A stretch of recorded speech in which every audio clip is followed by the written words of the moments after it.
এখনি নীলা খামৰ চিঠি। আবৃত্তি কৰিছোঁ গিমেচি সুদক্ষিণা শইকীয়াই। মৰমৰ মাজনিশা বিচনাৰ পৰা উঠি ঘড়ীটোলৈ চকু দিওঁ। ঠিক 12:36 গৈছে। হাতত কলম লৈ উকা কাগজৰ বুকুত আপোনালৈ বুলি কিবা লিখাৰ হেঁপাহত লিখিবলৈ আৰম্ভ কৰিছোঁ। আশা কৰোঁ আপুনি কুশলে আছে। এই মাজনিশা বাৰু আপুনিও মোৰ দৰে সাৰে আছে নেকি? নে টোপনিত মগন হৈ আছে? ভাবিলেই মনটো ভাল লাগি যায়। অহা মাহত আমাৰ বিয়া। মাজত মাথো এটা মাহ আছে। তাৰপিছত আমি এক হৈ যাম। কিন্তু যিমানেই বিয়াৰ দিন চাপি আহিছে, মোৰ মনত হাজাৰটাৰ প্ৰশ্নৰ উদয় হ'ব ধৰিছে। কি জানিবা আপুনি মোক লৈ সুখীয়ে নহয়? পাৰিবনে মোৰ লগত গোটেই জীৱন কটাবলৈ? মই বাৰু আপোনাৰ যোগ্য হয়নে?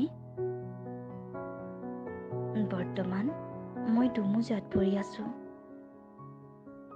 এফালে আপোনাৰ অৰ্ধাংগিনী হোৱাৰ প্ৰবল হেঁপাহ আৰু আনফালে বুকুত হাজাৰ প্ৰশ্ন। আপুনি ভুল নুবুজিব। মই জানো আপুনিও মত দিছে আমাৰ বিয়াক লৈ। সেইবাবে বিয়াৰ কথা আগবঢ়াইছে দুয়োখন ঘৰে।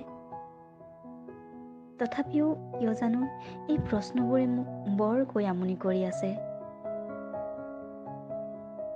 মই আপোনাৰ প্ৰেমত সেইদিনাই পৰিছিলোঁ, যিদিনা আপুনি নীলা ৰঙৰ চাৰ্ট পিন্ধি আমাৰ ঘৰলৈ আহিছিল মোক বিয়াৰ প্ৰস্তাৱ দিবলৈ। আপোনাৰ নীলা চকুজুৰি, আপোনাৰ লাজুকীয়া হাঁহিটি দেখি তেতিয়াই আপোনাৰ প্ৰেমত মই বাৰুকৈ পৰিলোঁ।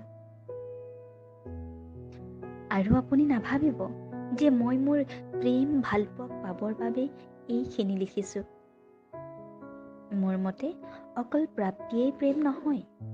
যাৰ বাবে আপোনাৰ হৃদয়ত প্ৰেমে দোলা দি ফুৰে, আপুনি মাতাল হৈ ফুৰিছে সেইজনৰ সুখৰ বাবে, আপুনি সেই প্ৰেমক ত্যাগ দিলেও তাক সঁচা প্ৰেমেই বুজাব।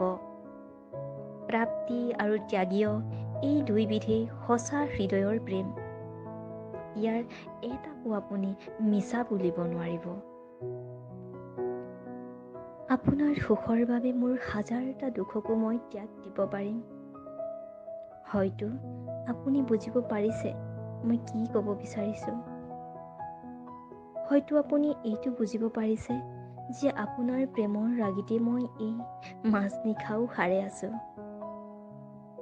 শেষত বিয়াৰ আগতে চিঠিৰ উত্তৰ পোৱাৰ আশাৰে আজিলৈ লিখা এৰিলোঁ। চিঠিৰ উত্তৰলৈ বিয়াৰ আগমুহূৰ্তলৈকে বাট চাই ৰ'ম। মৰমেৰে আজিৰ চিঠিখনি ইমানতে সামৰিলোঁ। ইতি আপোনাৰ হিমাশ্ৰী শইকীয়া।